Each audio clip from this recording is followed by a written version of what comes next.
queria agradecer a todos, Costinha, Cipriano, a professora Glenda, os professores Aloysio e outros que vieram acompanhando nesse evento, em particular a Mônica, pela organização, junto com o pessoal do NESC, lá da Secretaria de Educação à Distância, do Laís, que se comprometeram em organizar o evento. Então, eu acho que hoje a gente vai ter um dia muito assim, profícuo de trabalho, que vai, com certeza, ser desdobrado para além desse evento que vai ocorrer aqui hoje, com as ações da Mônica, junto com os outros pesquisadores, e alguns compromissos que vão ser firmados nessa manhã e nesse dia de trabalho. Então, dizer que o laboratório está aberto, inclusive, para receber a visita de vocês. Eu acho que a Aloysio não vai poder visitar hoje, mas a professora Glenda deverá visitar e conhecer o laboratório, e que a gente está disponível para desenvolver todas as cooperações, principalmente observando essa problemática, no caso específico do laboratório, o compromisso que ele tem com a questão da sífilis. Então, nós temos um projeto extremamente complexo e abrangente, não só abrangente, Costinha, mas extremamente complexo em termos de governança, porque envolve várias áreas. É uma ação extremamente transdisciplinar, mais do que uma ação interdisciplinar, né, que envolve desde a parte de formação, comunicação, educação, tecnologia, gestão.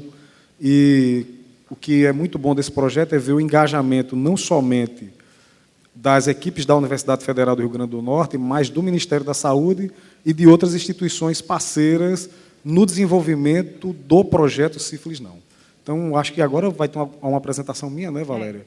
E eu vou falar um pouco sobre, mostrar dados gerais do projeto, porque é um projeto muito grande, não dá numa apresentação dessa, Costinha, para a gente trazer tudo, mas a gente vai ter mais ou menos a dimensão do que é o projeto. Ontem nós finalizamos um seminário, o segundo seminário de pesquisa do projeto.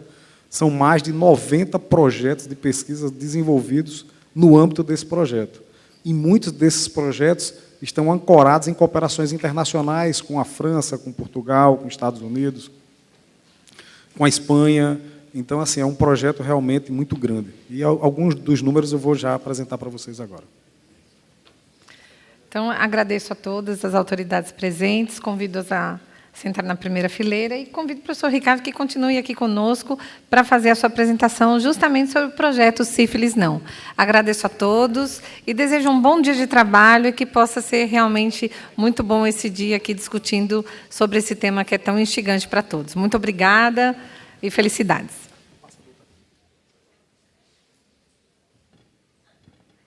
Bem, gente, enquanto vai enviando a apresentação ali para a máquina, eu vou falando um pouco mais sobre a questão do projeto. É melhor para a gente não ficar aqui no silêncio, todo mundo esperando e torcendo para dar certo, né? Então, esse projeto ele inicia em 2017. A Universidade Federal do Rio Grande do Norte ela é convidada para submeter um projeto e ele vem junto de ele surge, na verdade, dentro do Ministério da Saúde, numa demanda do Tribunal de Contas da União, por meio de um acórdão, onde eles identificam algumas fragilidades dentro das políticas públicas do Ministério com relação às ISTs. No caso, especificamente, sífilis, eles apontam várias fragilidades, e uma delas, especificamente, no campo da comunicação, onde tem, dentro do acórdão, uma área específica para isso. Então, esse acórdão e outras ações do próprio Ministério da Saúde identificaram a necessidade de se construir um projeto que desse conta de uma doença que era negligenciada.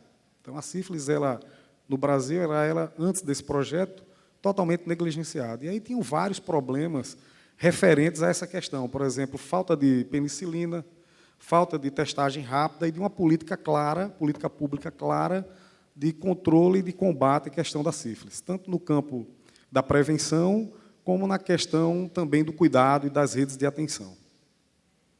E uma das questões que se discute é o índice de sífilis, os indicadores da sífilis têm aumentado justamente porque aumentou a eficiência da atenção primária, aumentou a testagem, aí passou a notificar mais, ou isso já ocorria antes e a gente também não notificava, subnotificava ou supernotifica também, viu, Aloysio?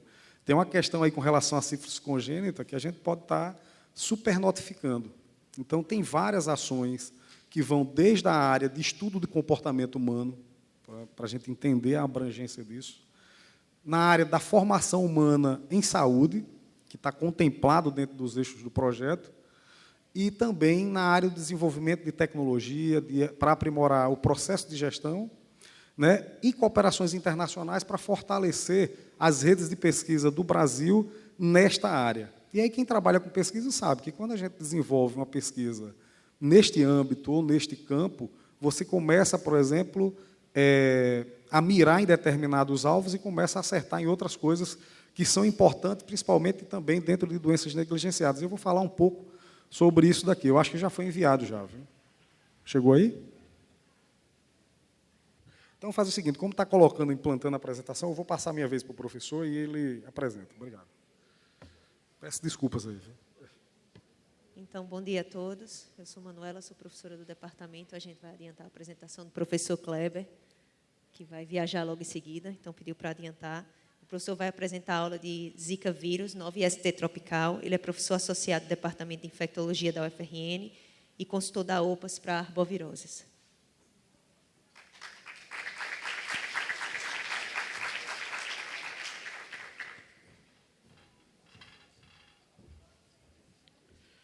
Bem, bom dia a todos e todas. É um prazer estar aqui nesse evento capitaneado pela professora Mônica e organizado pelo Laís, do professor Valentim. E a gente cumprimenta os amigos da USP. É muito interessante esse intercâmbio entre as universidades. O que a gente vai discutir aqui é o tema que a professora Mônica colocou, como a Zika, uma nova infecção sexualmente transmissível, tropical. Eu não sei, Mônica, se é exatamente tropical, né? É isso que a gente vai ver aqui. Já não bastava as doenças tropicais que a gente tem, professor Aloysio, e aí chega mais a Zika, né? Mas paciência, chegou e a gente tem que conviver, e a gente tem dito sempre que nós, infectologistas, a gente não morre de tédio. De tédio a gente não morre nunca, porque tem sempre uma coisa nova, sempre uma doença nova, uma doença antiga com uma manifestação diferente, ou seja, a gente nunca para de estudar. Então, essa figura que está aqui não está muito fácil de ver, isso é uma Aedes, obviamente, todo mundo está vendo as perninhas listradas, que foi achado aqui na nossa cidade, num edifício de um bairro chique da cidade, ali no bairro de Petrópolis, no 17º andar. Então, isso o paciente fotografou e me mostrou. Isso mostra a capacidade adaptativa que esse mosquito tem aqui no nosso país e no mundo. Ou seja, de fato, ele ainda respeita algumas altitudes, como La Paz não tem a Aedes, mas esse mosquito tem. A gente não sabe exatamente se isso é fruto do aquecimento global ou outra razão, mas, de fato, esse mosquito tem se adaptado e mudado um pouco o seu comportamento e, certamente, isso tem impactado negativamente na transmissão da doença ou positivamente no aumento do número de casos de infecção por Zika, por chikungunya, por dengue e, possivelmente, a gente vai ter maiaro, essas coisas todas que podem acontecer aqui. Pode passar o próximo? Ok. A gente vai começar, como nós somos clínicos, claro, nós tivemos a oportunidade de ver um caso com esses alunos, são alunos do 4º período do curso de medicina, que estão passando pela disciplina lá no Gisilda Trigueiro. E então nós fizemos esse estudo de caso que nós vimos terça-feira passada. Pode passar o próximo? Então, uma paciente do sexo feminino, ela foi atendida agora dia 17, 30 anos, casada, uma enfermeira, tem várias enfermeiras aqui, professora de uma universidade, ela mora aqui em Natal, no bairro de Lagoa Nova, relativamente próximo aqui, e há 2 dias apresentava um rache cutâneo pruriginoso. A paciente relata um estado febril, mas uma temperatura por abaixo de 38 graus, uns calafrios preferencialmente à noite, acompanhado de dor de cabeça. Não tinha dor muscular, nem tinha dor articular. E estava corretamente vacinada, inclusive, contra o sarampo. E no exame físico, a única coisa que a gente achava foi um rache maculopapular pruriginoso e uma hiperemia conjuntival. Pode passar o próximo? Ok? Esse é o rache que a paciente tem, né? Um exantema no antebraço, nas pernas, um exantema bem interessante, né? Pode passar o próximo. E aqui uma foto, não está dando para ver, mas vocês vão acreditar, que à esquerda é a paciente, a gente vê o rache, e com a hiperemia conjuntival, que a gente fotografou, viu essa paciente na luz do sol, dava para ver perfeitamente que o olho estava vermelho. À direita é uma aluna nossa, que você vê que é toda chique, com cílios postiços, eu penso, e os olhos não estavam vermelhos, e dá para a gente ver claramente que essa paciente, então, o que ela tinha era rache e tinha hiperemia conjuntival e subfebril. Isso é zika, tá certo? Então, até prova em contrário, isso é zika. Isso não é chikungunya da dor articular, dengue da febre alta. Então, a gente estava diante, terça-feira, fazia tempo que a gente não via, né, diante de um caso de zika, de uma paciente que, a despeito de ter estado em Tocantins há cerca de 60 dias, nos últimos 30 dias não tinha saído da cidade. Então, até prova em contrário, esse bicho volta a circular aqui na nossa cidade, semelhante como foi no passado, e a gente, claro, é importante voltar a discutir esse tema, porque problemas virão com a chegada da zika, mais uma vez, na nossa região. Então, de fato, o zika é um arbovírus RNA. Por que é RNA? É importante a gente discutir isso, porque os vírus RNA estão dominando o mundo. Todos nós iremos, a humanidade vai ser dizimada por vírus RNA, né? HIV RNA, dengue RNA, chikungunya RNA, zika RNA, hepatite C RNA. Esses vírus estão dominando a humanidade junto com os mosquitos. Quando junta mosquito com vírus RNA, o fim está próximo, né? Ele claramente é transmitido pelo Aedes, mas pode ter outras formas de transmissão, basicamente sexual, a gente vai aprofundar um pouquinho isso mais na frente, né? E tem um mecanismo de transmissão, esse zika, que é o mecanismo de transmissão vertical. E, basicamente, esse é o fator mais importante desse vírus, que, quando ocorre a transmissão vertical, existe uma forte possibilidade, portanto, de um dano a esse feto, a esse concepto, que pode ser a morte, ou pode ser uma malformação extremamente grave, que é a microcefalia produzida pelo vírus Zika, que a gente chama da síndrome congênita pelo Zika vírus, mas que é claramente capitaneada pela microcefalia, e certamente é a microcefalia mais significativa, mais intensa, que pode ser produzida por um agente infeccioso no ser humano. E, claramente, o seu controle do Zika é absolutamente difícil. Nós tivemos Zika em 2015 até 2016, e agora parece que ele volta, e a gente vai ver um pouquinho rapidamente de dados epidemiológicos. Pode passar o próximo? Pode passar? Ok? Essa é a situação no ano de... Zika, na verdade, ele sai da mídia, não é? Ele sai da mídia, mas não sai, a sua transmissão não deixa de ocorrer. Então, quando a gente vê aqui nas Américas, então, o último diagrama nas Américas, então, no ano de 2018, 31 mil casos foram registrados de Zika. E, obviamente, todas as suas consequências. Pode passar o próximo? Os casos confirmados, ali foram casos registrados, casos confirmados, né? Pode passar o próximo. E o que acontece agora em 2019, pode passar? Não, pode passar. Nas Américas, nós temos já 12 mil casos suspeitos. Não está passando. 12 mil casos suspeitos e 3.490 casos confirmados. Esses são os registros da Organização Pan-Americana de Saúde. Pode passar o próximo? No Brasil, o que está acontecendo agora em 2019? Né? Certamente, uma nova epidemia de Zika. Nós estamos vivenciando isso.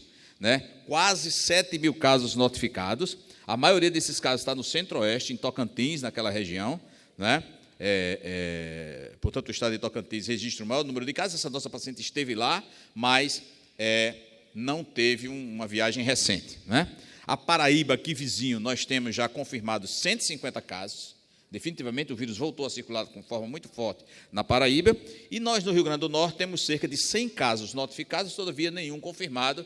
E a esperança era que hoje a gente desse a notícia do resultado da PCR, mas, claro, trabalhamos com saúde pública e o Laboratório Central, lamentavelmente, João Felipe não pôde realizar os testes até amanhã de hoje, que a gente queria dizer se era um caso confirmado ou não. Mas o que é que chama a atenção dessa mulher? Ela é uma enfermeira que há 60 dias esteve em Tocantins, né, e adoece agora. Né? Não vamos entrar em detalhes do que aconteceu com ela, mas vamos imaginar, se ela foi a Tocantins com seu esposo, né, ela é casada, e esse esposo se contaminou com Zika naquela época, será que ele transmitiu recentemente a Zika para ela? É uma possibilidade que pode ter acontecido, porque a gente sabe que a Zika tem a transmissão sexual.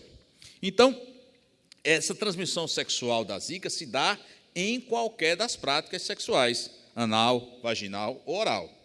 Então, se usa o preservativo no sexo anal, mas não usa o preservativo no sexo oral, você corre o risco de aquisição do vírus Zika. Algumas infecções sexualmente transmissíveis têm um forte componente, claro, sexual, mas outras, por outros modos de relação, pode ter uma chance de transmissão menor. A Zika, tecnicamente, a gente deve encarar como sendo um vírus de transmissão por qualquer forma de relação. E outra coisa, o vírus Zika, diferentemente de outras ISTs, tem uma eliminação muito ampla, tá certo? Então, obviamente, que a gente tem que entender como se dá essa eliminação do vírus Zika, porque não é mais ou menos, por exemplo, se eu estou tendo uma atividade sexual com alguém com cancro sifilítico, eu vou ter contato com o cancro e posso me infectar. Todavia, ao ter contato com a lágrima dessa pessoa, vamos dizer que esse casal briga, a mulher começa a chorar, né? Eu não vou me contaminar com treponema porque ela está chorando, eu posso consolá-la, mas com Zika não, porque Zika tem uma eliminação de vírus, indivíduos que têm grande carga viral em vários fluidos corporais. Então, independe de uma relação com penetração. Outros contatos, claro, não é a forma principal de transmissão, mas pode ocorrer. De forma que, na história clínica, a gente tem que detalhar esse tipo de contato que o paciente tenha para poder entender a possibilidade de transmissão. Então, o RNA viral vai ser detectado na saliva, não necessariamente ser fonte de infecção, por até 3 meses. Isso é muito tempo, porque a doença aguda já desapareceu. As lágrimas, até 30 dias. Então, mulheres infectadas com Zika, por favor, não chorem, porque vocês poderão transmitir para os seus parceiros, né?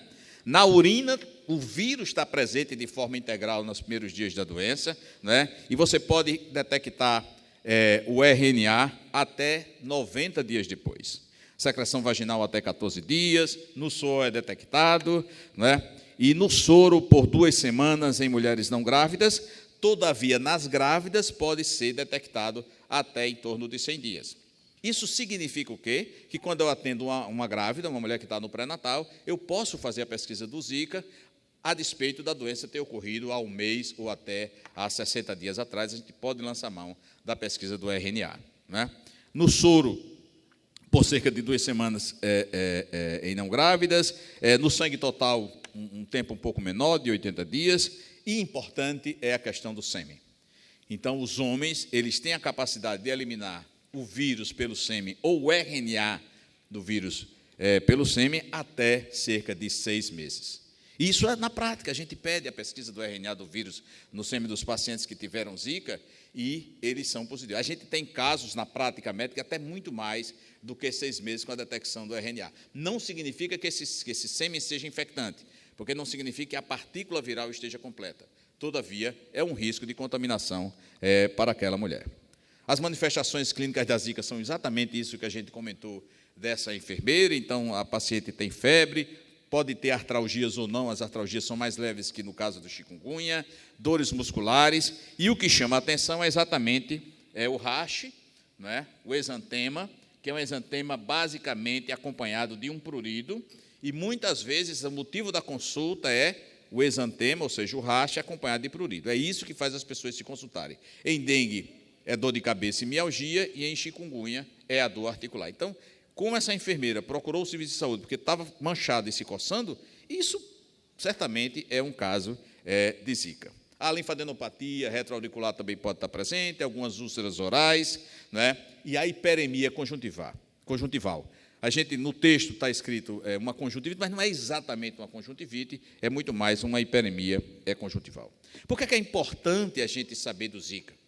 Porque Zika, embora na fase aguda produza uma doença muito leve, ela complica, ou ela tem manifestações relacionadas ao sistema nervoso. O vírus Zika tem esse tropismo ao sistema nervoso. Então, quando você tem surto de Zika, certamente você tem casos de mielite, encefalite, encefalomielite, cerebrite, e também tem as complicações que é a síndrome de Guillain-Barré. Você tem uma ideia? O professor Maremilho acompanha todos os casos de Guillain-Barré da cidade, né? Ele tem uma série histórica de mais de 28 anos, todos os casos ele pessoalmente visita e cataloga. Ele tem uma série histórica mostrando que em Natal a gente tem de 2 a 3 casos de Guillain-Barré por mês. Essa é uma média há quase 3 décadas. Durante a epidemia de Zika, nós tivemos 16 casos em um mês. Então, mostrando claramente a relação do Zika com a síndrome de Guillain-Barré. Ou seja, a Zika começa a complicar. Por quê? Tem outros mecanismos de transmissão. 2, pode levar a uma complicação do sistema nervoso central e certamente a morte, porque vários pacientes com Guillain-Barré podem morrer. E a microcefalia, ou a síndrome da Zika congênito? A microcefalia é uma consequência mais grave de uma IST. Eu não consigo imaginar, não é? Tudo bem, o indivíduo se infecta com HIV, não trata e morre, mas ele vai morrer 15 anos depois. Então, a ST é muito fácil de você conviver, permite a intervenção. Em algum momento, esse indivíduo faz um anti-HIV, é reativo, e você pode fazer a intervenção. Todo mundo sabe que a sífilis, independente do tempo de doença, um pouco de penicilina vai resolver aquele problema. E a microcefalia, não. Ela é, de fato, a consequência mais grave de uma infecção sexualmente transmissível. Não tem uma intervenção terapêutica, não há um medicamento para fazer, até porque, quando você dá o diagnóstico, você geralmente encontra um indivíduo absolutamente sequelado da doença. Mas Zika não afeta só aquele recém-nascido. Zika desmancha o casamento. Os pais vão embora, abandonam aquelas mães, não é? E se vocês já viram uma mãe com uma criança com microcefalia, essas crianças com microcefalia, elas são extremamente irritadas, elas têm crise convulsiva permanente, elas tomam 2, 3 anticonvulsivantes, e a mãe administra, chega a causar uma angústia na gente. A mãe abre aquele vidro do remédio 16, 20 vezes por dia. Durante a consulta, ela abre o remédio, que ela tem que dar o anticonvulsivante, e esses anticonvulsivantes, eles têm um efeito terapêutico muitas vezes limitado, e a criança fica tendo convulsão uma atrás da outra, uma coisa dramática. Então, essa mãe não consegue trabalhar. Então, quando a gente vê que o governo assinou uma lei aí, porque tem que dar mesmo, é impossível a mãe de uma criança com microcefalia trabalhar, porque só ela mesma pode cuidar daquela criança e ela se dedica 24 horas por dia a essa criança. Então, esse transtorno psicossocial de renda, né, é um transtorno realmente muito importante. São as sequelas gravíssimas, né? A gente não sabe o prognóstico dessas crianças, mas a expectativa é que uma criança com microcefalia grave viva aí 12, 15 anos e certamente vai evoluir para o êxito letal. Então, assim, além de todo o sofrimento, o resultado final é a morte da criança. Então, além disso, a microcefalia produzida por Zika é a mais grave de todas as microcefalias. Uma microcefalia por treponema, uma microcefalia por CMV, ela produz microcefalia, mas o índice, a quantidade de calcificação e de destruição do parênquima cerebral é absolutamente muito intenso nesses pacientes. E aqui é um exemplo, não é? É um caso de uma criança de Feira de Santana, né? Ou seja, a gente tem uma microcefalia grave acompanhada de má formação de membros, que são a ausência de membros ou as artrogriposes, ou seja, dá na cabeça e embaixo do chapéu. Ou seja, além da má formação cerebral, essas crianças têm má formação de membros, o que causa um dano estético muito intenso. De forma que, quando a gente está no ambulatório que essas crianças vão fazer a consulta, ela vem toda enroladinha, parece uma criança árabe, né? A mãe só deixa os olhos do lado de fora. Por quê? Porque ela se sente realmente muito constrangida de mostrar para os outros, não é, uma criança com uma microcefalia intensa e com má formação de membros. É realmente um caso muito dramático, que é mais um caso, não é? E a gente vê, então, uma microcefalia muito intensa e uma criança que tinha o diagnóstico confirmado. Como é que a gente dá o diagnóstico, então, laboratorial da Zika? O diagnóstico é sempre epidemiológico, clínico, mas a gente precisa confirmar esse diagnóstico. Em quem a gente precisa confirmar? A gente precisa confirmar em toda mulher grávida e a gente precisa confirmar em toda criança suspeita de síndrome congênita do Zika. Claramente, quando a gente atende um caso novo, como foi esse caso da enfermeira, de terça-feira, a gente precisa confirmar esse caso, saber se é Zika ou não. Depois que a circulação já está estabelecida, realmente não há necessidade mais de você confirmar. Há um problema, por quê? Porque Zika pertence à mesma família do vírus da dengue, da mesma família do vírus da febre amarela, portanto, a família Flaviviridae, né? São flavivírus, e, portanto, há um cruzamento dessa produção de anticorpos, de forma que o indivíduo tem dengue e pode produzir um IgM que dá positivo para Zika, ele tem Zika e produz um IgM que dá positivo para dengue, e isso se deve à teoria do pecado original. Aquele linfócito B, ele, uma vez tendo tido dengue, ele termina produzindo imunoglobulinas que reagem contra o teste da Zika. De forma que a gente perdeu, né? Antes da chegada da Zika, quando eu tinha um IgM positivo para dengue, a gente firmava o diagnóstico de dengue. Agora, se eu tenho um IgM positiva para dengue, um IgM negativa para Zika, esse é um caso presuntivo de infecção por dengue. Se eu tenho uma IgM positiva para Zika e uma IgM negativa para dengue, é um caso presuntivo de infecção para Zika. E se eu tenho IgM positiva para Zika e IgM positiva para dengue, é um caso de infecção por flavivírus. Ou seja, na prática médica, a gente tecnicamente perdeu a sorologia para fechar o diagnóstico de Zika. De forma que a gente tem que lançar a mão agora dos testes moleculares, né? E teste molecular, nós atendemos essa paciente terça-feira no Giseuda, que fica a cerca de 100 metros do laboratório central. Ela acolheu e até agora a gente não tem o resultado, por razões, né, operacionais. Então, o teste molecular é o teste que a gente usa para dar o diagnóstico de Zika, que deve ser feito no sangue, pode ser feito no plasma e deve ser feito na urina em todas as mulheres, porque essas mulheres podem estar grávidas e a gente, então, pode recuperar o RNA do vírus. De forma que, para se fazer um diagnóstico de Zika em grupos especiais, recém-nascidos, mulheres grávidas, a conduta é usar teste molecular. No homem, eu poderia até usar uma sorologia IgM com todas essas considerações que nós já fizemos. No recém-nascido, como ele não teve contato com o vírus dengue, porque dengue dificilmente passa por via transplacentária, uma IgM positiva para Zika fecha o diagnóstico. Mas eu tenho que fazer essa IgM nos primeiros dias de vida. Eu não posso deixar, por exemplo, imaginar aqui em Natal, o bairro de Felipe Camarão, que circula muito arbovírus, uma criança com 1 mês ela já pode ter tido contato com o vírus da dengue ou da Zika e, portanto, tem uma IgM positiva, não serviria. Então, se eu faço uma IgM assim, 1, 2, 3 dias de vida, ela pode ser diagnóstico para um recém-nascido. E, no caso dos homens, retrospectivamente, a gente pode fazer a PCR no sêmen. Do ponto de vista de prevenção dessa doença, vacina, esqueça.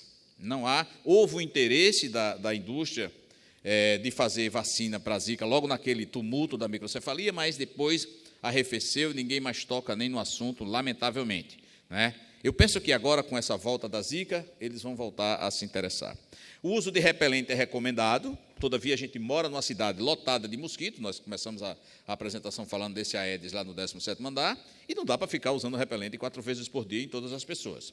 Mas, obviamente, que toda mulher que queira engravidar ou que esteja grávida, é formal o uso do repelente. Tem que usar repelente, é a única forma de usar repelente.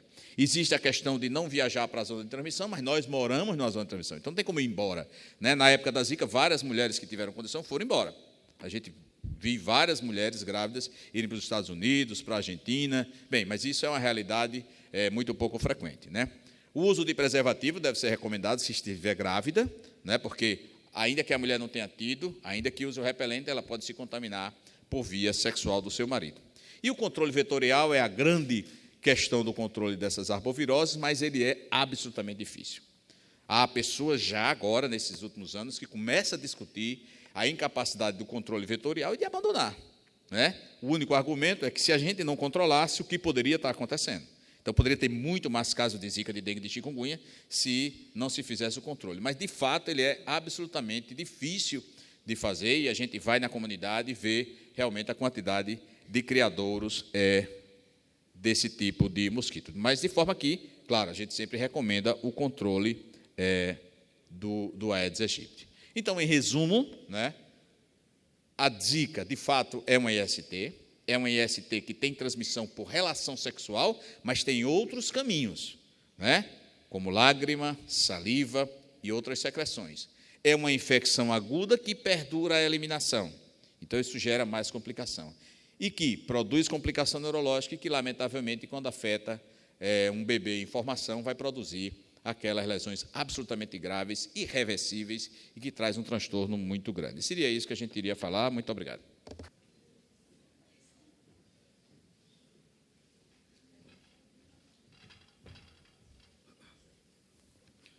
Bom, gente, obrigado. Continuando aí, Kleber. Obrigado aí, viu, Kleber? Conseguiu encaixar e cobriu bem aí. Eu já estava até com trauma de subir, porque vai que sobe e não acontece de novo. Mas é isso, faz parte. Vamos lá?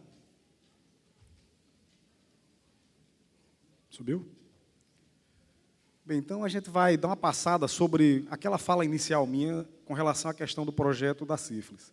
E aí eu vou só acrescentar uma coisa aqui na relação do que Kleber falou, com relação ao controle vetorial.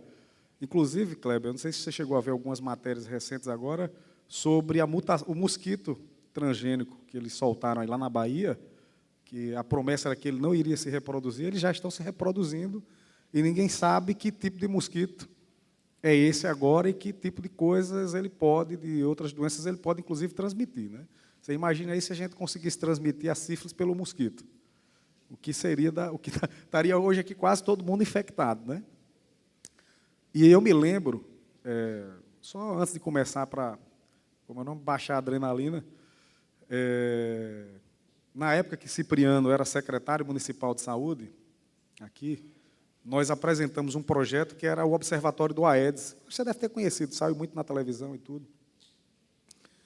E Cipriano muito engajado para que o projeto entrasse, para a gente ter sala de situação, de monitoramento do mosquito e tudo.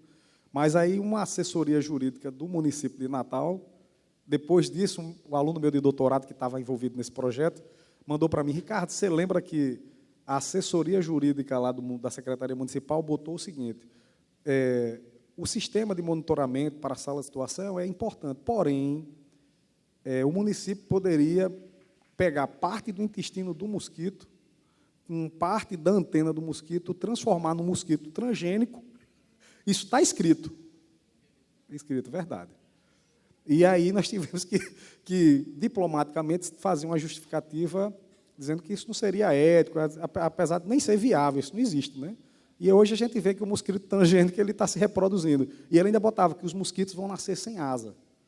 Está lá escrito no parecer do camarada da área jurídica da Secretaria Municipal. Parece uma piada, mas é verdade. Isso chegou para a gente e a gente tem que responder contrapondo ele. Mas vamos lá, pacientemente, né?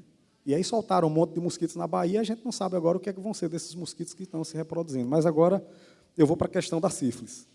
Então, como eu falei antes, é um projeto extremamente desafiador, é um projeto que está sendo desenvolvido na Universidade Federal do Rio Grande do Norte, mas não somente com a UFRN.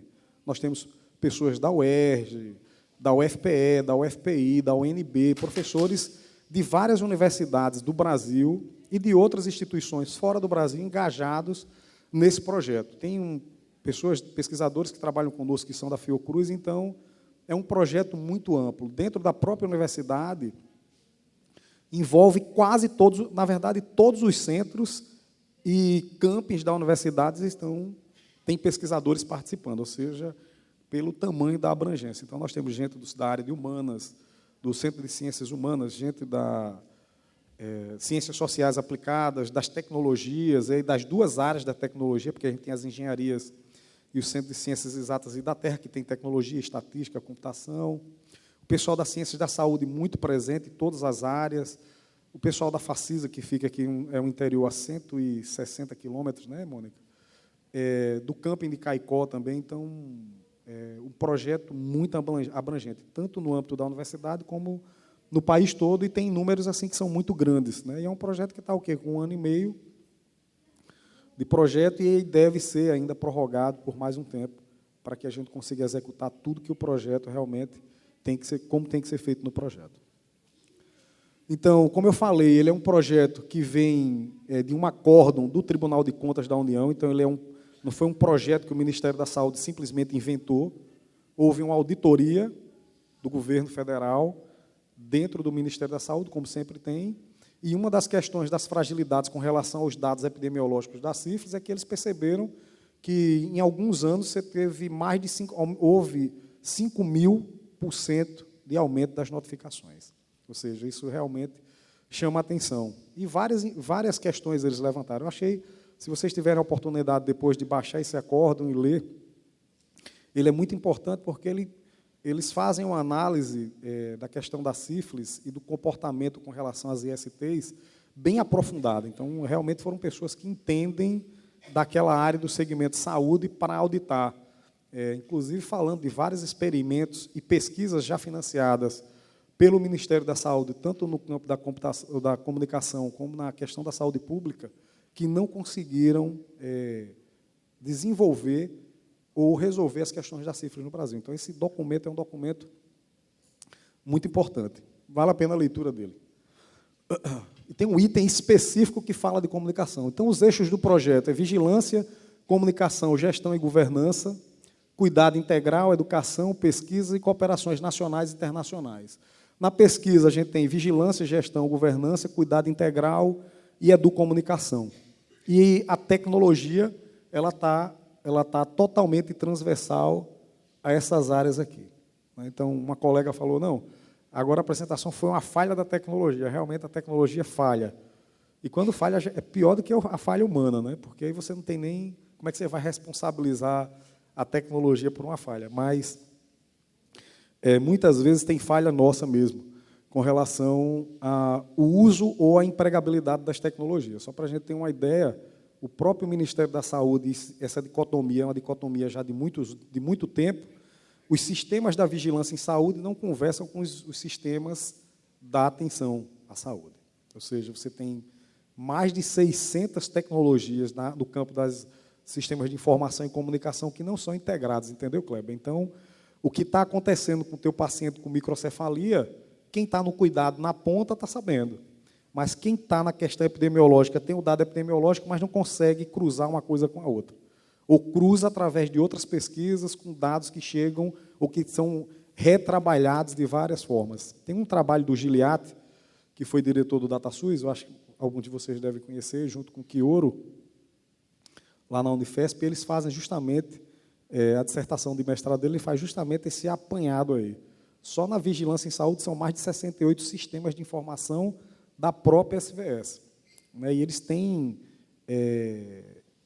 autonomia própria em termos de existência enquanto tecnologia da informação e comunicação. O que eles estão trabalhando hoje é barramentos para integrar essas tecnologias, mas são coisas que não vão acontecer esse ano e o próximo ainda vai levar um tempo. Então, o desenvolvimento das tecnologias no campo, dentro do que a gente está fazendo no projeto, já é nessa visão de tentar integrar o que acontece na vigilância para a sífilis com a atenção. Então, tentando resolver essa questão dicotômica que tem lá na SVS. E aí temos trabalhos de mestrado, doutorado e outras pesquisas que estão sendo feitas nesse campo. Aqui são alguns números da sífilis, a gente trouxe até 2017, mas já existem dados da sífilis congênita para 2018, então esses dados já são bem conhecidos da comunidade que trabalha com ISTs. Né, aqui nós temos os números da sífilis para 1.000 habitantes, tanto na congênita quanto em gestantes e adquirida. Para adquirida, você tem para 100.000 habitantes, ou seja, quando nós vemos o número, ele vai crescendo, principalmente nos municípios prioritários. Esses municípios são 100 municípios prioritários. Quem definiu não foi a Universidade Federal do Rio Grande do Norte. Nós participamos também na análise dos dados. Ângelo Roncalli, junto com o Gustavo Fontoura, que foi meu aluno de doutorado e é pesquisador do laboratório, eles se debruçaram bastante, ajudaram, mas os 100 municípios prioritários foram definidos pelo Ministério da Saúde e é onde tinham os maiores índices de notificação. Não é isso aí, Mônica? Então, esses são alguns dados. Número de apoiadores. Nós são 52 apoiadores, um foi desligado recentemente, mas devem ser contratados outros. Então, esses aí são os municípios onde nós temos alguém desenvolvendo agora alguma ação no município com relação à sífilis. Né? Então, nós temos presença em todos os estados, em todas as regiões, e existe um trabalho feito tanto com o gestor quanto na comunidade. E esse trabalho desse apoiador com relação à questão da sífilis, eles são extremamente qualificados, porque o primeiro processo seletivo foram 1.400 candidatos no Brasil todo para 52 vagas. Nós tivemos, durante esse processo todo, acho que foram 3 questionamentos junto ao Ministério Público, a Procuradoria da Universidade respondeu, não houve nenhum pedido de interdição do edital ou anulação do processo seletivo. Então, foi um processo bem robusto. Na verdade, eu tinha dito 1.400, foram 1.699, então, são 52 apoiadores e a gente está em todos os lugares do país. Esse trabalho de campo, que a gente chama de pesquisação, inclusive, essa atividade do apoiador, o professor Cipriano Maia, na época, ajudou a pensar junto com a equipe do Ministério. Então, é um trabalho extremamente estratégico. Ele tanto realiza pesquisa de campo, quando é recomendado pelas nossas equipes de pesquisadores, como faz alguma intervenção quando é demandado pelo Ministério da Saúde. Então, só para vocês terem uma ideia da complexidade. Esse pessoal todo é monitorado através de tecnologias que são desenvolvidas no laboratório. Então, a gente sabe exatamente o que eles estão fazendo diariamente, e tudo que é feito é reportado por um grupo de supervisores que são funcionários lá do Ministério da Saúde e também para uma equipe nossa de monitoramento dessas ações. E os insumos que eles produzem, para nós, vira objeto de estudo e pesquisa dentro dos nossos projetos. O que é que nós estamos fazendo agora? Temos uma outra seleção que está sendo feita para mais 50 e poucos apoiadores. Não é isso aí, Mônica? Estou confirmando com o Mônica que o projeto é grande. Eu sei das ações, mas eu não tenho exatamente o que está acontecendo em algumas coisas. Esses dados vão chegando para a gente. Né? Então, também vai ser bastante complexo, porque essas seleções nacionais A universidade, junto com a equipe do NESC, NESC e Laís, organizam junto com o Ministério da Saúde e junto com os NEMs nos estados. Então, tem entrevista presencial, tem processo seletivo. Eu sei que dos que se candidataram, 300 já foram desclassificados logo no início, por ausência de documentação ou alguma parte. Então, vai ser um reforço agora, nessa etapa do projeto, para as ações de campo. Ou seja, não é um projeto que só tem um monte de cientistas dentro da universidade ou gestores no Ministério da Saúde pensando o que está acontecendo na sífilis no Brasil, analisando dados secundários colocados por sistema. Então, é um projeto onde nós temos realmente uma imersão no campo para entender o que está acontecendo ali, seja para o processo formativo do trabalhador, da comunidade, ou também para uma ação junto à gestão.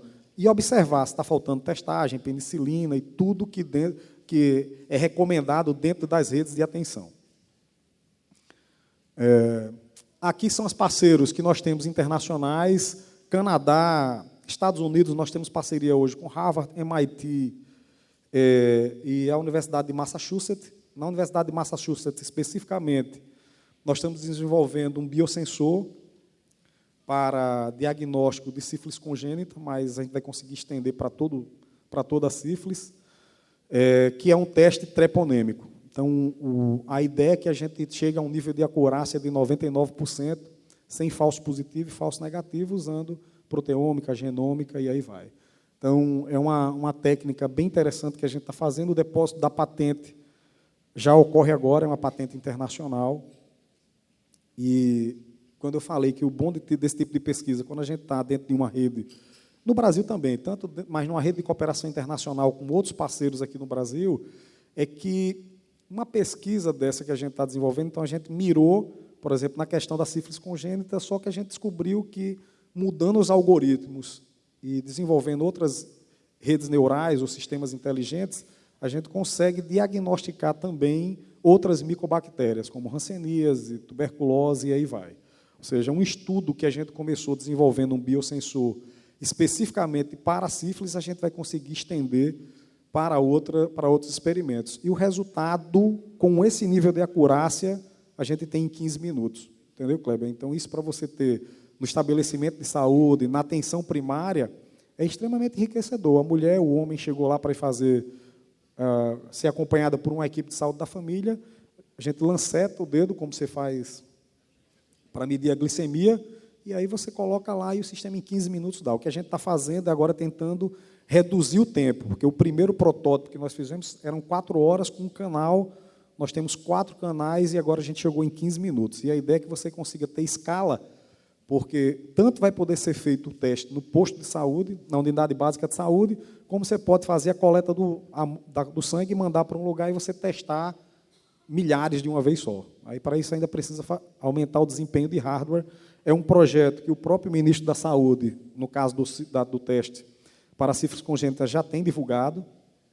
Então, tem uma expectativa muito positiva sobre isso daí. E para a gente também, porque é uma área super interessante que a gente vai entrar agora. Então, temos um trabalho na Tanzânia, na região Brasil, em todos os estados do Brasil, nós temos cooperações hoje. Trabalhamos com alguém de algum lugar. Quando eu digo nós, é Laís, NESC, é a Universidade Federal do Rio Grande do Norte. Então, não estou falando somente pelo Laís aqui, certo? Na Tanzânia, nós temos um trabalho humanitário lá, que é um paulista que está na Tanzânia numa missão internacional, descobriu um curso que nós ofertamos na plataforma AvaSUS para agentes comunitários de saúde, e ele entrou em contato conosco, nós mandamos uma equipe lá, vimos várias fragilidades que eles têm e adaptamos toda a nossa formação para agentes comunitários de saúde. Então, tem grupos de médicos hoje, tem um grupo de médicos na Tanzânia que, a partir de outubro, vai utilizar esse material para a formação de agente comunitário naquela região lá. Então, esse é um projeto que começou em 2018 e a gente está lançando agora em 2019. Isso não é simplesmente uma tradução para Swahili. É você olhar os problemas locais e trabalhar em cima dessa problemática. Então, é um projeto que a gente está apostando bastante também. E França e Portugal. Portugal, a gente tem uma equipe muito forte de comunicação, são mais de 10 trabalhos entre mestrado e doutorados na área de comunicação. Por quê? É um questionamento que sempre fazem no projeto. Por que um projeto de sífilis tem comunicação, né? Então, se a gente olhar a história da sífilis no país, e em outras ISTs, mas vou falar especificamente da sífilis, porque tem pessoas mais especialistas do que eu aqui em IST, a gente percebe que o histórico de comunicação foi empobrecido. Você não tinha uma mídia muito forte para trabalhar a questão da orientação da sociedade com relação à comunicação. Isso foi empobrecido, porque a sífilis ela foi negligenciada. E o Tribunal de Contas da União, ele aponta, ele diz pontualmente por que isso acontece. Inclusive, ele pega alguns projetos que o Ministério da Saúde tem desenvolvido e ele diz, isso aqui vocês fizeram, mas não foi eficiente, por isso, está lá no acordo. E ele pede que sejam desenvolvidas novas metodologias de comunicação que possam promover a mudança de comportamento ou clarear a população com relação a isso. E nós entramos nessa, então, tem vários trabalhos de doutorado e mestrado que estudam isso, como chegar num país continental, que é o Brasil, e você trabalhar a linguagem, por exemplo, para a comunidade indígena, para jovens, para idosos, né, que são pessoas que têm idiosincrasias próprias de comportamento.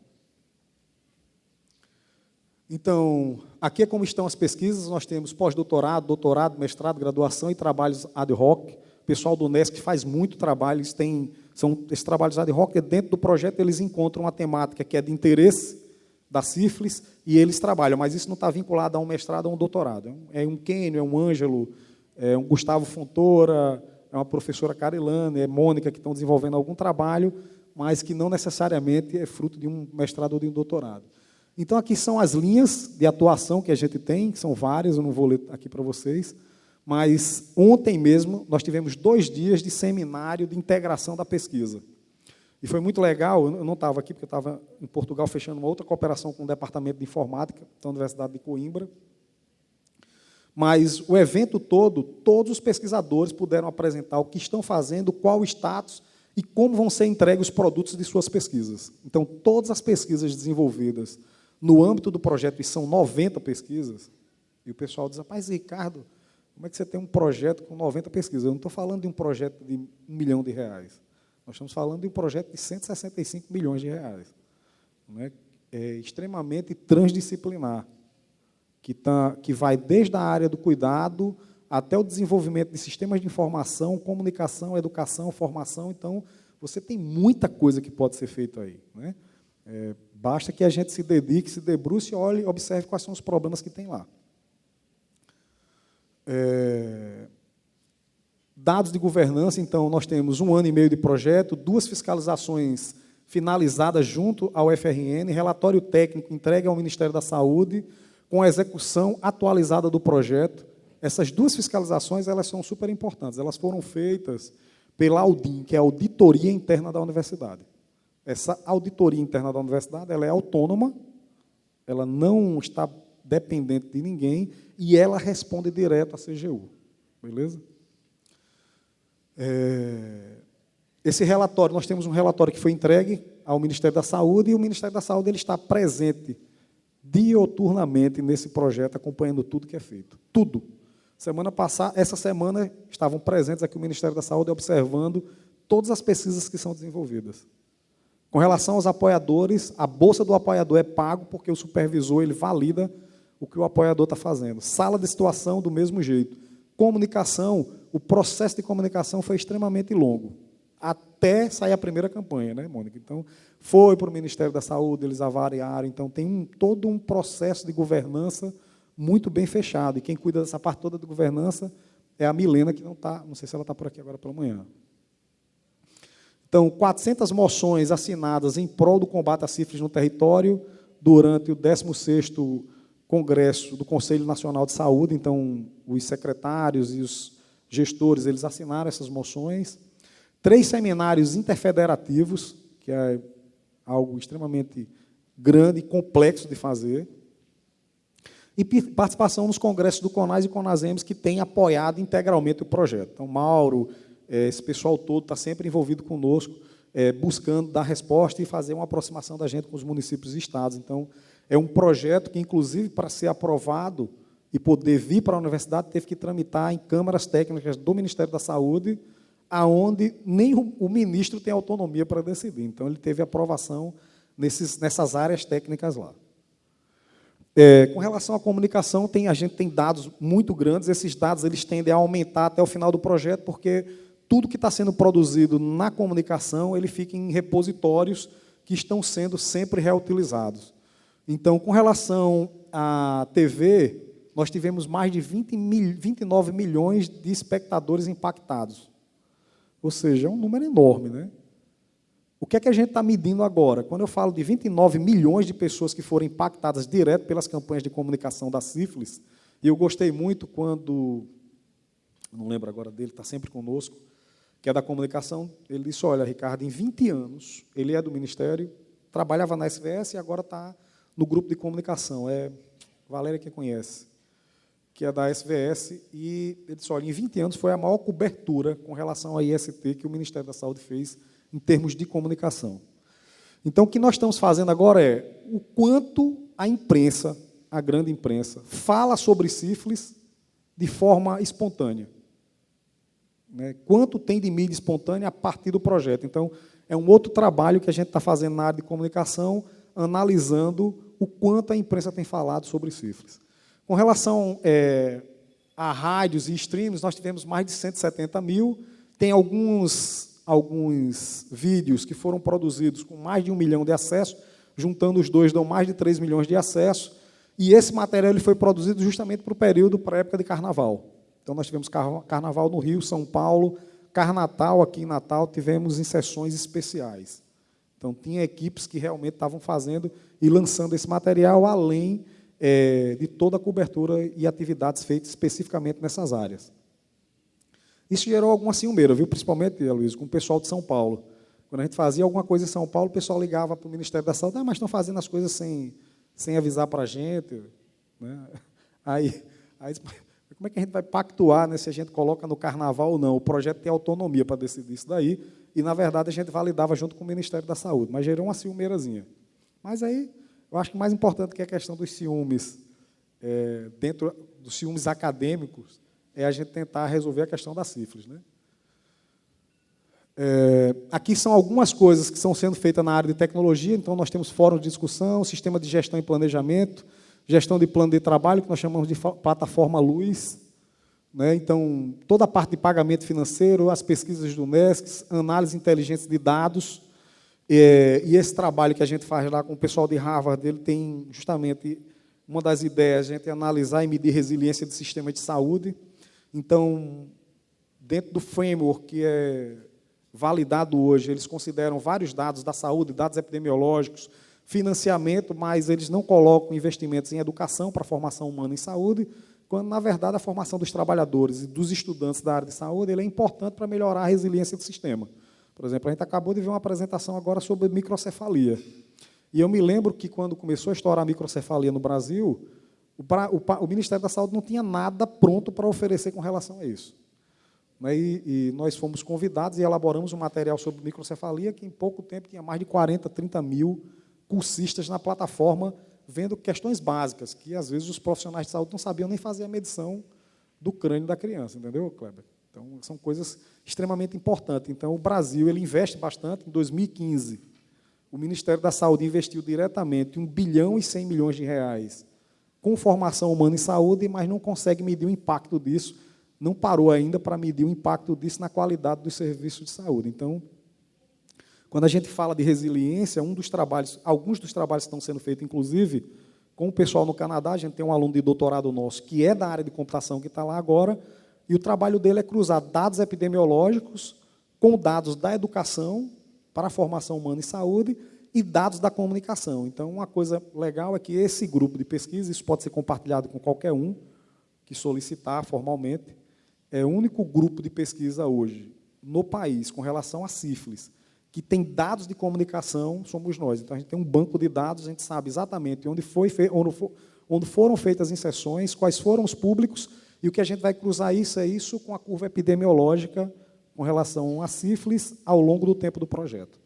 E a gente vai ver se essa comunicação ela está tendo impacto nessa curva epidemiológica. E fazendo análise também de mudança de comportamento, e tem outras questões que estão sendo feitas. Quem pode falar melhor do que isso aí, por mim, é o professor Jussiano, que é quem lidera esse grupo de comunicação. É professor da universidade, e é do Departamento de Comunicação e trabalha especificamente com comunicação e saúde. Então, sala de situação. A sala de situação é um tema dentro do Ministério da Saúde que está sendo resolvido, está quase acabando já, viu? Mônica, tem que 2 minutos? Pronto. E aí a sala, porque é um projeto muito grande, assim, por mim a gente ficava aqui uma manhã toda falando sobre isso daí, e em várias porque tem muita coisa para falar, tem muita coisa que pode ser dito, e tem muitas cooperações que podem ser feitas ainda. Então, sala de situação é uma demanda do Ministério para os estados, para alguns municípios. São mais de 260 salas que vão ser instaladas no Brasil todo. Isso é competência do laboratório. Só que o laboratório, e junto com o MESC e a universidade, a gente não vai simplesmente comprar o equipamento e colocar no município. Então, para além disso, estão sendo desenvolvidas tecnologias que fazem cruzamentos de dados para além dos dados epidemiológicos, dados sociais, dados econômicos. Então, qual é a relação, por exemplo, com os índices de desenvolvimento humano e a questão da sífilis? Gravidez na adolescência, o quanto os investimentos em comunicação, o quanto o investimento em educação está impactando nesses dados epidemiológicos. Então, são questões que estão sendo trabalhadas nos sistemas. E tem uma coisa que a gente está fazendo, que é também uma inovação, é esse SVS Box, que é uma caixa, tipo, não sei se vocês têm Apple TV, é uma caixinha onde o Ministério da Saúde ele vai poder abrir para que qualquer instituição ou pesquisador possa desenvolver um aplicativo na área de monitoramento. Esse aplicativo ele vai passar por uma curadoria dentro do Ministério, se for de interesse, ele implanta e, rapidamente, todas as salas de situação no Brasil poderão utilizar esse tipo de aplicativo. Isso vai ser muito bom, porque você vai conseguir compartilhar tecnologia com a sociedade e os próprios pesquisadores vão poder desenvolver e implantar isso ao longo do tempo. Além disso, você não vai ter desvio de finalidade. Porque o que é que acontece hoje? Quem já trabalhou com telesaúde, com essas questões todas, sabe, você compra um equipamento, coloca no Estado ou no município e eles são desviados para outra finalidade e não somente para o monitoramento das ações de vigilância, que é necessário. Então, esse equipamento é um equipamento totalmente dedicado. Então, era isso daí. Depois, se a gente, em outros momentos, a gente vai ter mais espaço para debater sobre a questão do projeto Sífilis Não. É um projeto muito grande, que tem diversas ações, transdisciplinar. Então, se tem uma atividade realmente transdisciplinar dentro das universidades, esse é um exemplo deles. Não é porque você consegue integrar, por exemplo, alguém da comunicação com uma pessoa da educação. E comunicação, educação e tecnologia. Comunicação, educação e artes.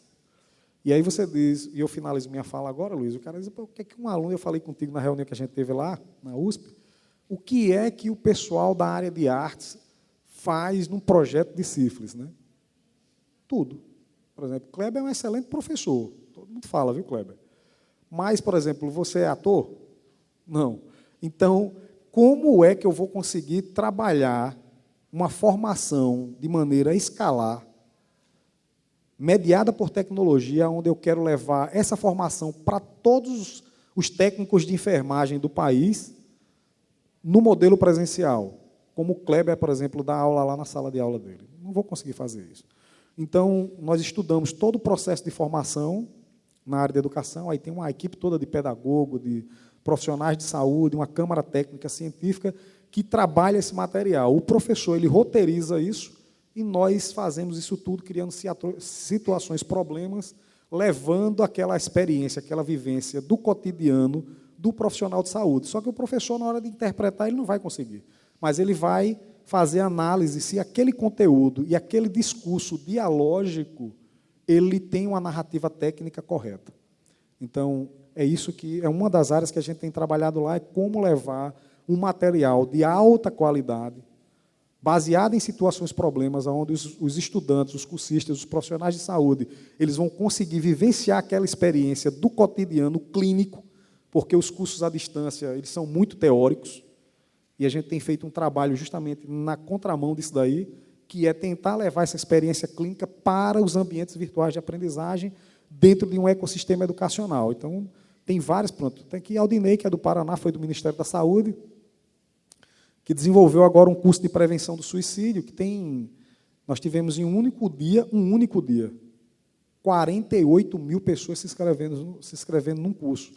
Então, com a mediação tecnológica, a gente consegue se preparar para o enfrentamento da sífilis de maneira mais racional. Mas eu confesso que não é a tecnologia a solução do problema. Ela é uma ferramenta. A solução do problema está na questão dos processos, e na governança desses processos. Tá bom? Obrigado, bom dia.